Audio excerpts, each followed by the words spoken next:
인생은 만남입니다. 누군가 이 만남을 확률로 이야기했는데요. 땅에다가 바늘을 하나 딱 꽂아놓고 하늘에서 이렇게 씨를 던졌는데 그 씨앗에 딱 그 바늘에 씨앗이 꽂힐 확률, 그게 바로 우리가 인생에서 만나는 만남의 확률이랍니다.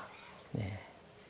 오늘 우리 찬양대가 기적에 대한 찬양을 했는데 안전뱅이가 일어나고 오병이어의 기적이 일어나고 죽은 나사로가 살아나는 것만 기적이 아니라 오늘 우리가 만난 것이 기적이라는 것입니다. 특별히 가정에서는 부모와의 만남이 기적이요, 배우자의 만남이 기적이요. 네. 순간의 만남이 영혼을 좌우합니다. 그렇습니다. 여러분, 예수님을 만나셨습니까? 예수님을 만난 사람들에 대해서 우리가 함께 은혜를 나누고자 합니다. 오늘 본문의 주인공은 나다나엘인데요. 이 사람은 요한복음에만 6번 나오고 있습니다.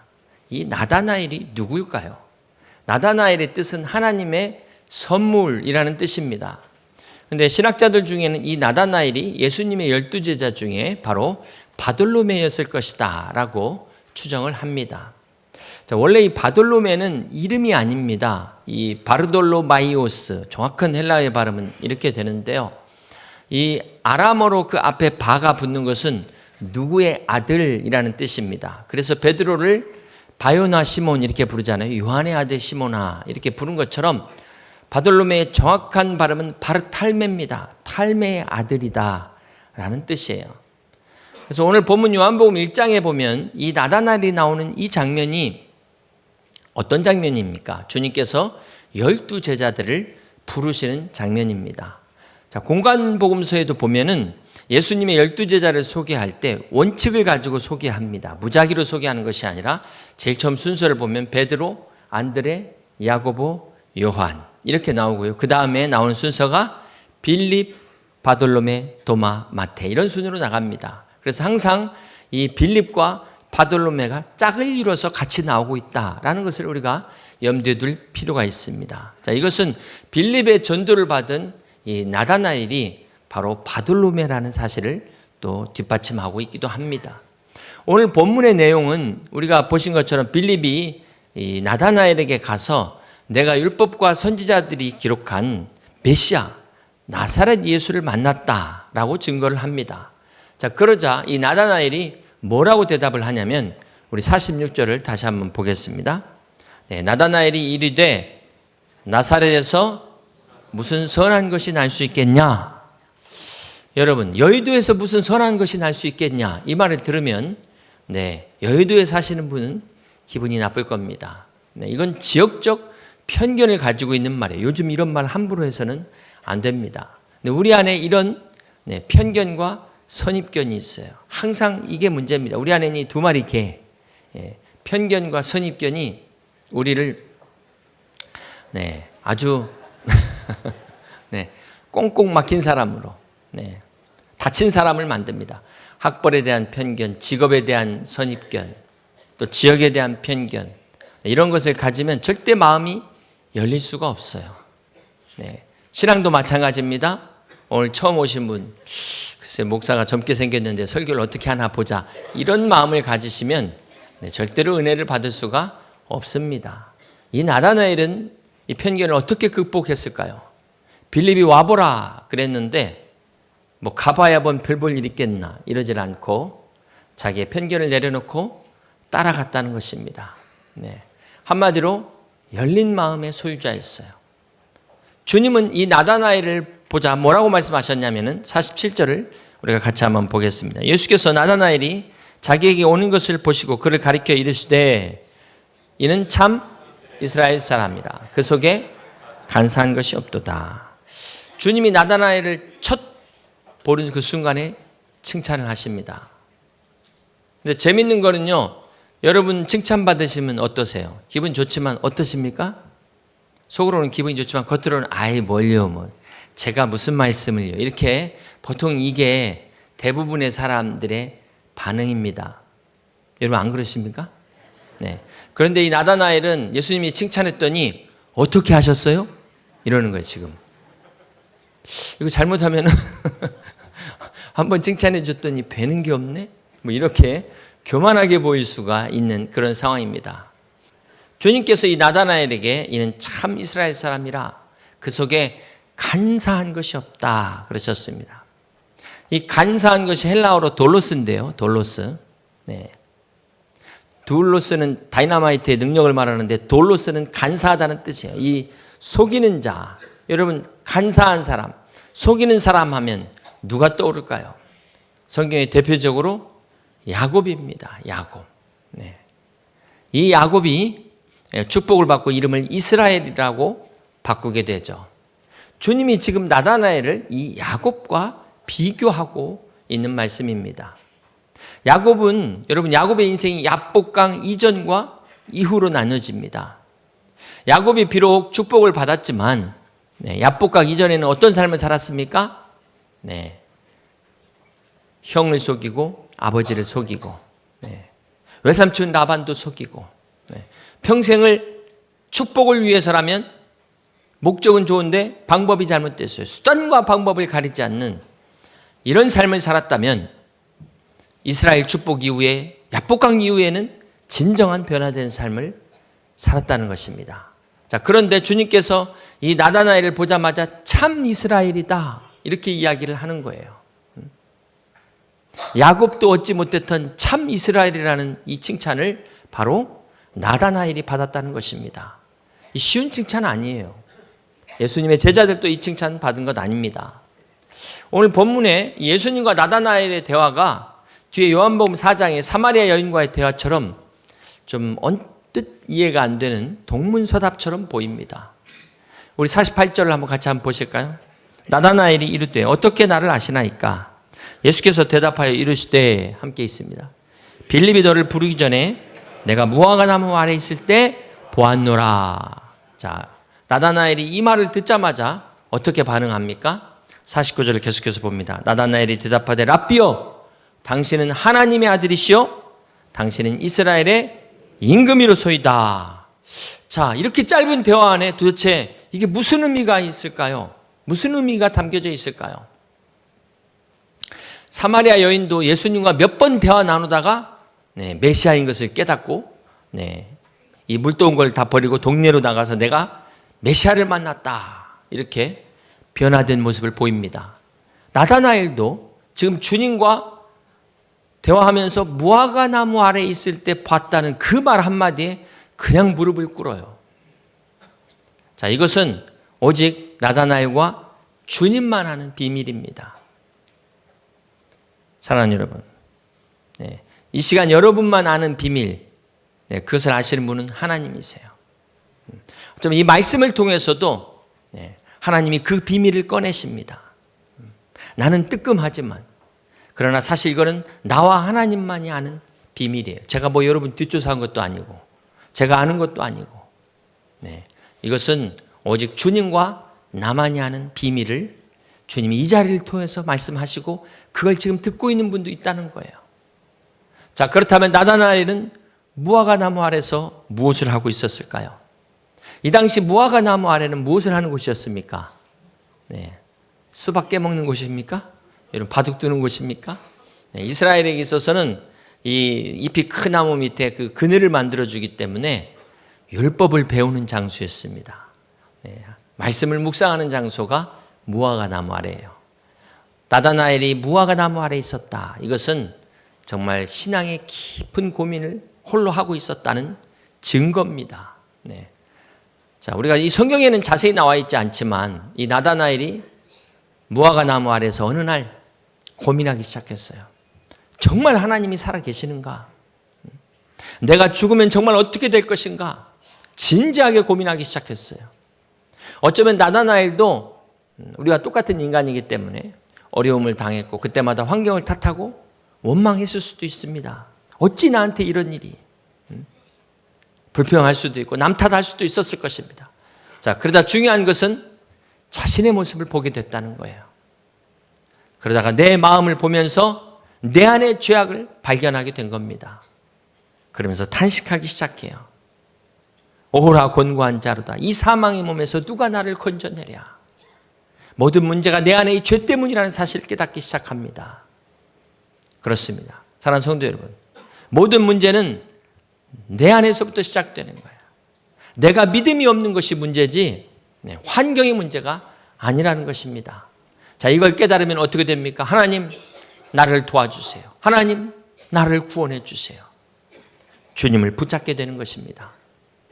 이날 나다나엘은 아무도 없는 그날 무화과 나무 아래서 간절히 회개하며 눈물로 기도했어요.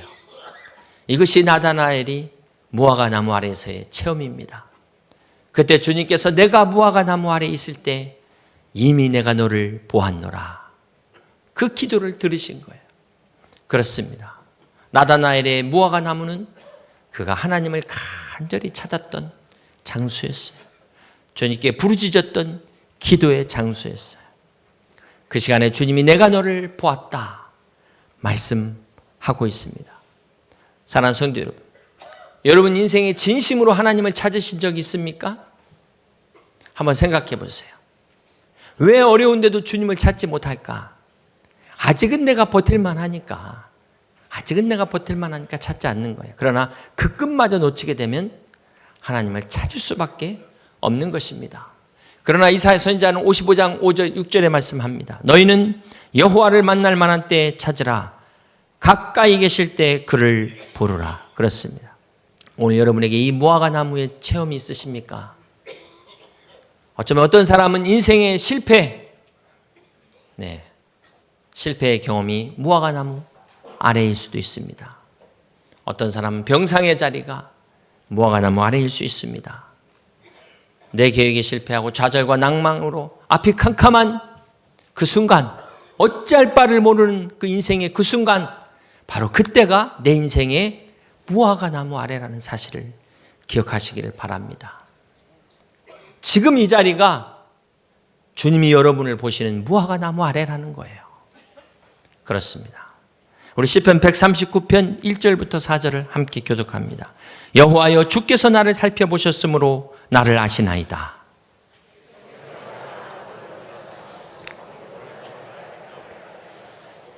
나의 모든 길과 내가 눕는 것을 살펴보셨으므로 나의 모든 행위를 익히 아시오니 여호와여, 내 혀의 말을 알지 못하시는 것이 하나도 없으시니이다. 그렇습니다.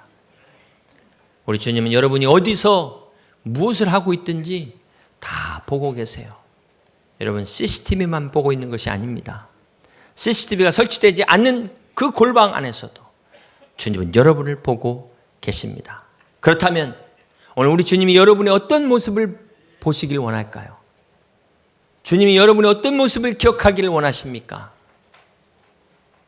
내가 말씀을 가까이 하는 모습을 내가 보았노라. 내가 기도하는 모습을 보았노라. 내가 전도하려고 애쓰는 모습을 보았노라. 내가 이름 없이 빛도 없이 섬기는 모습을 보았노라.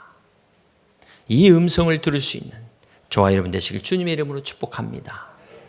사랑하는 성도 여러분, 주님은 언제나 우리 앞에 계십니다. 우리 좌우 옆에 계시고 우리의 등 뒤에 계셔서 항상 불꽃 같은 눈으로 우리를 바라보고 계십니다. 우리는 주님의 시선을 벗어날 수가 없어요. 그러므로 이 시간 우리의 시선도 믿음의 눈을 들어 온전케 하시는 예수님만을 바라보는 여러분 되시길 주님의 이름으로 축복합니다. 오늘 말씀에 의하면 이스라엘의 두 종류가 나옵니다. 이스라엘. 주님께서 나다나엘에게 이는 참으로 이스라엘 사람이라. 그래서 참 이스라엘 사람이 있는가 하면 참이 아닌 이스라엘 사람도 있다는 거예요. 그럼 진짜 이스라엘 사람은 누구일까요? 이 참 이스라엘 사람들은 무화과 나무 아래에서 고민한 사람이에요. 어떤 고민? 영적인 고민을 한 사람들입니다. 내가 하나님 앞에서 정말 죄인이구나. 자신의 죄인됨을 깨닫고 발견한 사람들이 참 이스라엘인이라는 거예요. 내 힘으로는 도저히 안 된다는 것을 인정하는 사람. 그 사람이 바로 참 이스라엘이라는 것입니다. 자, 그런가 하면은 오늘 여전히 내가 하려고 하고 내 힘으로 하려고 하는 것은 오늘 말씀에 의하면 참 이스라엘이 아니에요. 여러분, 이 가짜일수록 어떤 현상이 생깁니까? 내가 진짜라는 걸 보여주려고 내 힘으로 더 노력합니다. 그러나 그러면 그럴수록 더 우리는 할 수가 없는 것입니다.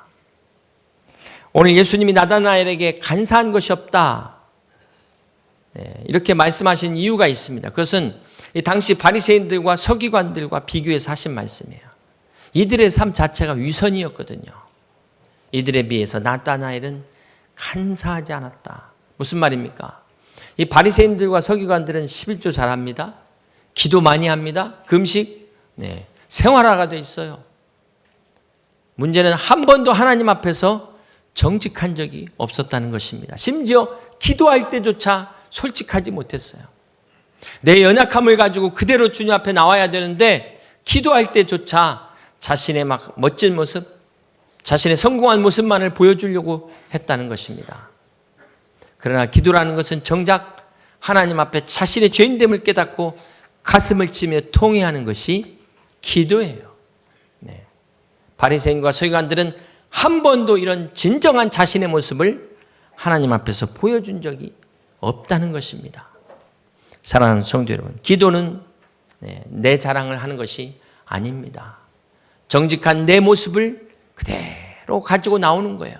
그리고 내 모습을 보는 것입니다. 그래서 우리는 기도를 보면은 그 사람의 신앙을 알 수 있게 됩니다.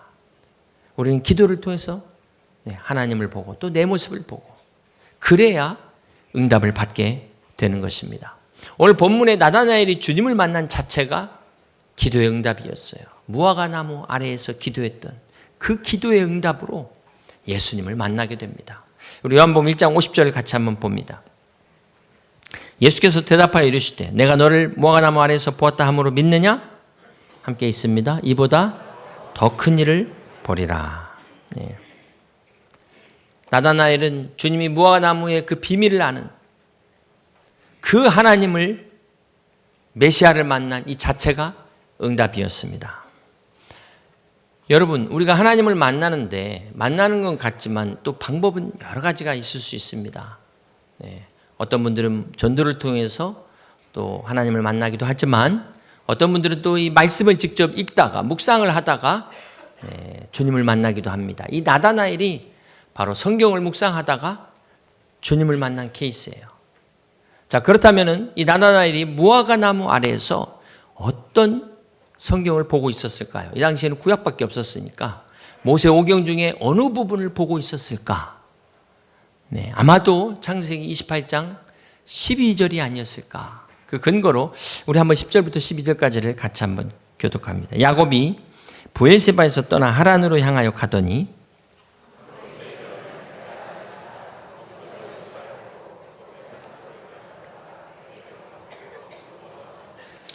꿈에 본즉 사닥다리가 땅 위에 서 있는데 그 꼭대기가 하늘에 닿았고 또 본즉 하나님의 사자들이 그 위에서 오르락 내리락 하고. 자, 나다나엘이 이 구절을 보고 있었을 것이다. 야곱이 그 베델에서 꾼 꿈이죠. 하나님의 사자들이 사다리를 오르락 내리락 하는 거를. 그리고 의문을 갖고 있었어요. 그 위가 무엇이었을까? 그런데 주님이 이 나다나엘을 보시면서 뭐라고 말씀하십니까? 51절에 자, 또 이르시되 진실로 진실로 너희에게 이르노니 하늘이 열리고 하나님의 사자들이 인자 위에 오르락 내리락 하는 것을 보리라. 자, 이 나다나엘이 무화과 나무 아래에서의 그 비밀을 주님이 알고 있는 그 비밀이 우리는 뭔가는 모르지만 아무튼 그 사건을 통해서 예수님이 하나님의 아들이심을 깨닫는데 자기가 거기서 본 성경 구절을 주님이 지금 말씀하고 있어요. 여러분, 만약에 여러분이 내가 지금 이 구절을 보고 있는데 주님이 딱 그 구절을 만나자마자 말씀하시면 얼마나 놀랄까, 소름이 끼칠까. 아마 여러분 궁금한 거 가지고 천국에 가시는 순간 바로 그 앞에서 답변을 해 주실 거예요. 주여가 절로 나오지 않겠습니까? 주여가. 우리 영어 성경에 보면은 창세기 28장 12절이 이렇게 The angels of God were ascending and descending on it이라고 모든 영어 성경에는 나와 있습니다. 주님이 말씀하신 요한복음 1장 51절 이렇게 같이 보여주면 좋겠는데 The angels of God ascending and descending on the Son of Man. 그 2세대에서 주님이 그게 무엇이냐? The Son of Man. 인자로 오신 하나님의 아들이라는 것입니다. 창세기 28장에 하나님의 사자들이 그 위에 오르락 내리락 한 게 바로 사람의 아들로 오신 그리스도다. 이거를 가르쳐 주셨어요. 어쩌면 나다나엘이 이게 궁금했던 것 같아. 주님이 보시자마자 네가 봤던 그 성경 구절에 그것은 이 답이다. 딱 물어보지도 않는데 알려주시는 거예요. 그러니 주여 이렇게 나오지 않겠습니까? 주여 당신은 하나님의 아들이시니이다. 여러분, 야곱이 주님께서 이 이스라엘에게 보여주신 축복, 사다리의 꿈, 그것은 바로 하늘과 땅이 연결되는 것입니다. 그것은 바로 하나님과 인간이 연결되는 거예요. 그 사다리가 바로 예수 그리스도를 상징하는 사다리라는 것입니다. 사다리신 예수 그리스도를 통해서 우리가 사망에서 생명으로 옮겨지는 거예요. 이것을 말씀하고 이것이 이스라엘에게 주신 축복이라는 거예요. 사랑하는 성도 여러분, 이 땅의 가장 큰 축복이 뭘까요? 내가 건강하고 사업 형통하고 만사 형통보다도 더 중요한 것은 우리가 하나님과 연결되는, 하나님을 만나는 축복, 하나님과 하나 되는 축복, 이것이 더 중요한 것입니다. 그렇습니다. 여러분, 주님과 연결되셨습니까? 예배는 주님과 하나 되는 거예요. 주님과 접속하는 거예요. 주님을 영접하는 자들, 하나님의 자녀된 자들, 그들이 바로 이 참 이스라엘의 축복을 받는 것입니다. 오늘 본문에 주님께서 나다나엘에게 더 큰 일을 보리라 말씀하시고 요한복음 1장이 끝납니다. 그리고 2장으로 넘어가죠. 2장 첫 번째 사건이 뭘까요? 바로 예수님의 첫 번째 표적인 가나 혼인잔치에 물이 변하여 포도주가 되는 기적입니다. 사랑하는 성도 여러분, 이 혼인잔치는 예나 지금이나 중요하죠. 네, 모든 잔치가 중요하겠지만 인생에 있어서 이 결혼만큼 중요한 게 어디 있겠습니까? 그런데 그 중요한 그 혼인잔치에 떨어져서는 안 되는 이 만찬, 포도주가 떨어졌어요. 이것이 무엇을 의미합니까? 우리 인생의 정말 중요한 순간에 내가 생각지 않는 게 갑자기 바닥이 나는 거예요. 결정적인 순간에 내 건강이 그냥 사라져버리고 재정이 바닥이 나고 내 계획이 물거품이 되고 인생이 이와 같다는 것입니다. 절대로 없어져서는 안 되는 그 순간에 없어지는 이것이 인생이라는 거예요. 자, 그런데 그 자리에 주님이 함께 하시니까 어떤 일이 일어납니까? 놀라운 기적이 일어났어요. 물이 변하여 포도주가 되는 근본적 변화가 일어납니다. 이 기적의 마무리 11절은 뭐라고 이야기합니까? 요한복음 2장 11절 말씀 함께 있습니다. 예수께서 이 첫 표적을 갈릴리 가나에서 행하여 함께 있습니다. 그의 영광을 나타내심에 제자들이 그를 믿으니라. 자, 바로 이 가나 혼인잔치의 첫 번째 표적이 나다나엘에게 더 큰 일을 보리라 말씀하신 그 표적이에요. 사랑하는 성도 여러분, 오늘 우리는 이 땅을 살아가면서 많은 기적을 보기 원합니다. 내 병이 치유되고 막 사업이 승승장구하고 승진하고 우리 자녀들 쫙 출세의 길이 열리고, 그러나 이것보다도 더 큰 기적은 주님의 영광을 보는 것입니다. 오늘 나다나엘에게 더 큰 일을 보리라. 이것은 무엇을 말합니까? 오늘 주님이 여러분의 그 육신의 필요들을 채우는 그러한 기적으로 만족하지 마시고 하나님의 영광을 위한 더 큰 비전을 위하여, 더 큰 하나님의 영광을 위하여 일어서라는 거예요. 전진하라는 것입니다. 사랑하는 성도 여러분, 지금까지 우리가 어떤 기적을 봤든지 하나님은 지금보다도 더 놀라운, 어제보다도 더 큰 기적으로 하나님의 영광으로 함께 하실 것을 믿습니다. 오늘 저와 여러분들이 주의 영광을 위하여 일어서서 함께 믿음의 경주를 달려가는 우리 복된 성도들 되시길 주님의 이름으로 축복합니다.